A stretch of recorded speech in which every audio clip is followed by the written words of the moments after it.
Here's how to scrape BestBuy products without any coding knowledge. For this, we'll use the BestBuy scraper from nifty.codes. Link will be in the description. Simply just download it for your browser.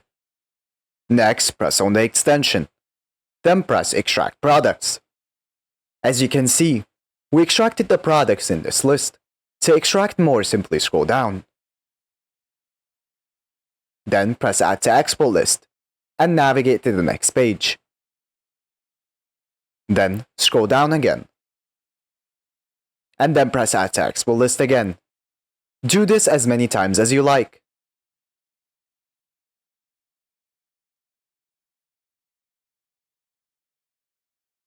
Alternatively, you can use the auto function, which will auto-navigate the pages for you and add the data to the list.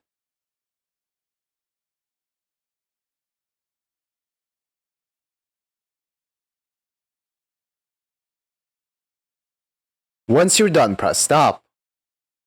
Now, to export this, press Export Data. You can export it in many different ways. I will export it as CSV.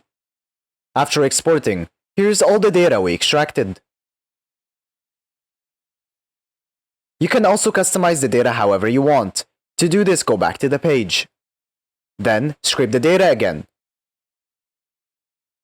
Now, press on the extension again. Then press Customize Fields. In here, you can change the data however you want. So for example, you can uncheck some data. You can also change the order of the data. And also change the name. Once you're done, press Save. Then, press Export. After exporting, here's our new customized data.